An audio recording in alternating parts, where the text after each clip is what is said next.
Buenos días chicos, continuamos la serie de vídeos dedicados al reino de las plantas con el estudio de la nutrición autótrofa y de la función de relación en el reino vegetal. Ya hemos comentado que el reino vegetal está formado por organismos sésiles, eucariotas, pluricelulares, organizados en tejidos, con células vegetales y nutrición autótrofa. Y etimológicamente, autótrofos significa que se alimentan por sí mismos, o como aprendiste en primaria, que fabrican su propio alimento. Desgraciadamente, esto no es cierto, ya que los alimentos son sustancias que se ingieren y de las que se extraen los nutrientes gracias a la digestión. Y las plantas simplemente absorben sustancias inorgánicas simples, como agua, sales minerales y dióxido de carbono. Sustancias que combinan, gracias a la energía que obtienen de la luz solar, para producir materia orgánica compleja, en un proceso denominado fotosíntesis. Es decir, las plantas producen materia orgánica a partir de materia inorgánica. En un ecosistema, a los organismos autótrofos capaces de producir la materia orgánica por primera vez los denominamos productores, y a los organismos heterótrofos que no son capaces de hacer esto y se tienen que alimentar de la materia orgánica producida por las plantas, los denominamos consumidores. Es el caso de los animales herbívoros, que se alimentan de las plantas y obtienen de ellos proteínas, glúcidos, lípidos necesarios para fabricar sus propias proteínas, glúcidos y lípidos. Y también es el caso de los animales carnívoros, consumidores secundarios que se alimentan de los herbívoros.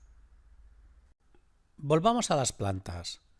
Hemos dicho que están formadas por células eucariotas vegetales, es decir, que sus células, entre otras cosas, poseen una pared celular, un núcleo y orgánulos membranosos, entre los que destacaremos las mitocondrias, con las que realizan la respiración celular, y los cloroplastos, en los que se encuentra la clorofila, además de otros pigmentos que les permiten realizar la fotosíntesis. Esta es una ruta metabólica compleja que podemos resumir en una reacción simple en la cual se unen moléculas de agua y de dióxido de carbono para, gracias a la energía aportada por la luz del sol, transformarlas en glucosa y desprender oxígeno. El agua proviene del suelo, del que la planta lo ha absorbido a través de las raíces, y el dióxido de carbono proviene de la atmósfera, absorbido por las hojas y transformado en materia orgánica en esta reacción, en la que también se produce oxígeno. La planta utiliza una parte de este gas y desprende el resto a la atmósfera. Así que tenemos dos fenómenos importantes relacionados con los gases atmosféricos. El primero es que las plantas producen oxígeno hacia la atmósfera, oxígeno que respiramos todos. La atmósfera primigenia carecía de oxígeno, mientras que hoy presenta un 21% del total de gases, todo él procedente de la fotosíntesis. El segundo es que las plantas absorben dióxido de carbono y lo convierten en materia orgánica, de forma que disminuyen la concentración del CO2 atmosférico, disminuyendo por lo tanto el efecto invernadero. Con lo que una estrategia para luchar contra el calentamiento global debería ser la reforestación, es decir, incrementar el área ocupada por los bosques. Además, en la fotosíntesis se produce glucosa, una molécula a partir de la cual las plantas pueden sintetizar el resto de las moléculas orgánicas, simplemente añadiendo moléculas derivadas de las sales minerales que absorben a través de las raíces. Por otra parte, los seres vivos aerobios, es decir, todos a excepción de algunas bacterias, necesitamos oxígeno para la respiración celular, que se realiza en las mitocondrias. Esta ruta metabólica sirve para obtener la energía que hay almacenada en las moléculas orgánicas, como la glucosa. Esta energía se utilizará después en diversos procesos, como el crecimiento celular, el movimiento, etc. La respiración se puede resumir en esta reacción química, en la que, a partir de la oxidación de la glucosa con el oxígeno, se produce agua, dióxido de carbono y se desprende la energía. Es decir, es una reacción inversa a la fotosíntesis. aunque ambas reacciones tienen finalidades distintas. La fotosíntesis se utiliza para producir materia orgánica, mientras que la respiración se utiliza para obtener la energía almacenada en esta materia orgánica. Y como las plantas necesitan continuamente energía para realizar sus procesos vitales, deberán respirar continuamente, tanto de día como de noche. Ahora bien, para poder realizar la fotosíntesis es necesaria la presencia de luz, por lo que en condiciones naturales solo la realizarán durante el día. Así que aquí tenemos otro error conceptual que nos enseñan en primaria. No es cierto que las plantas hagan la fotosíntesis de día y respiren por la noche, ya que respiran tanto de día como de noche. Parémonos ahora a observar la anatomía de una hoja, desde el haz hasta el envés. Podemos observar que hay una cutícula impermeable que cubre la epidermis. Esta cutícula no deja pasar ni el agua ni los gases.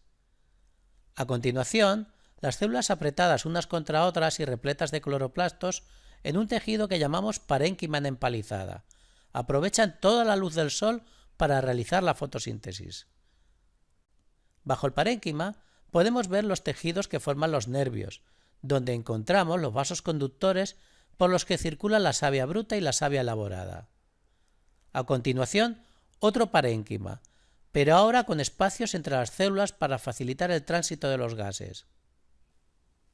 Por último, otra epidermis impermeable, pero en la que se encuentran los estomas, formados por una pareja de células que pueden abrir o cerrar un espacio por el cual entran y salen los gases de la fotosíntesis y de la respiración, pero también el agua en forma gaseosa, en un proceso denominado transpiración, causante de la pérdida de agua por parte de la planta.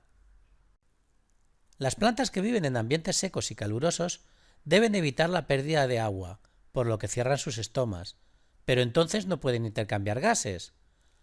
Aparece pues un problema al que las plantas de ambientes secos se han debido adaptar mediante distintas estrategias, desarrollando hojas duras en las cuales se minimice la pérdida de agua,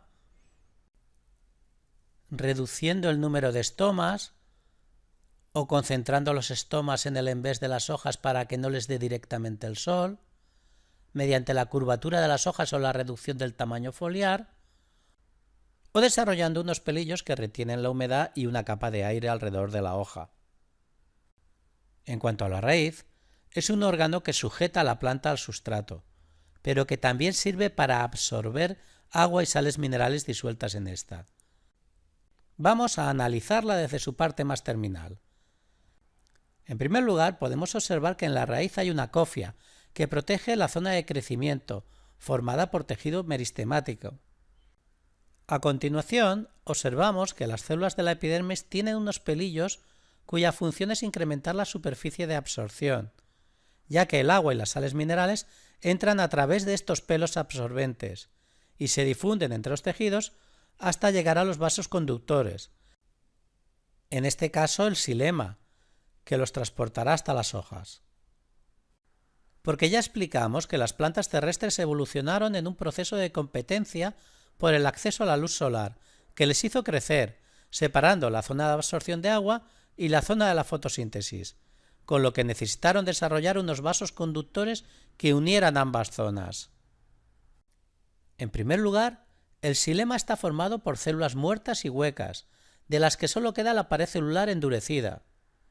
Estas células se unen formando estrechísimos tubos por los que el agua puede ascender por capilaridad.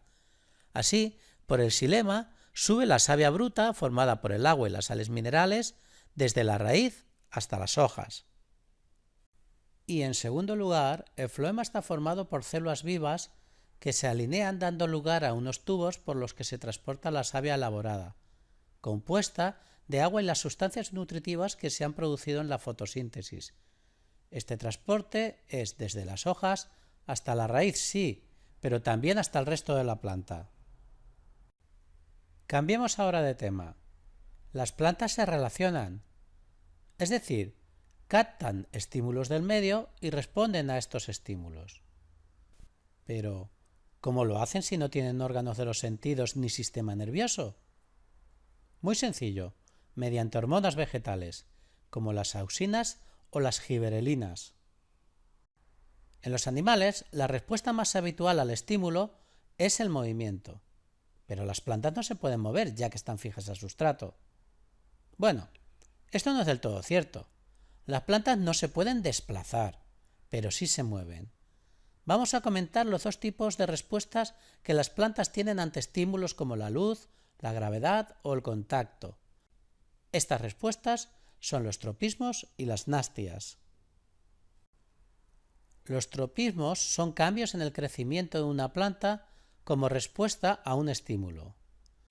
Se pueden considerar positivos si el crecimiento se produce hacia la dirección de la cual proviene el estímulo, o negativos si el crecimiento se produce en sentido contrario. Destacamos el fototropismo, o crecimiento en función de la dirección de la cual proviene la luz. Como podemos observar, los tallos tienen fototropismo positivo, ya que crecen hacia la luz, mientras que las raíces tienen fototropismo negativo. O el geotropismo, que es la respuesta ante la gravedad, mientras que la raíz tiene geotropismo positivo, ya que crece hacia el interior de la tierra, el tallo tiene geotropismo negativo. En cuanto al tigmotropismo, es el crecimiento provocado por el contacto, como el producido en los zarcillos de las plantas trepadoras, que crecen en busca del sol girando alrededor de la planta que utilizan como eje de crecimiento. Por otra parte, las nastias son movimientos pasajeros que se producen como respuesta a un estímulo. Movimientos producidos por cambios en la cantidad de agua almacenada dentro de las células, debido esto a la acción de determinadas hormonas. Para que te quede claro, piensa en el movimiento del girasol, que cada día va persiguiendo la luz en respuesta al estímulo luminoso, con un movimiento que consideramos una fotonastia, como también lo son la apertura de las flores por la mañana o los movimientos de las hojas para aprovechar la máxima cantidad de luz solar. Dependiendo del estímulo que provoque el movimiento, podemos hablar también de geonastia, tigmonastia, hidronastia, quimionastia, etc. Bueno chicos, con esto se completa el vídeo dedicado a la nutrición y a la relación en el reino de las plantas. Y recordad, las plantas no fabrican su propio alimento. Os proponemos ahora la realización de una ficha sobre la nutrición de las plantas. Hasta pronto.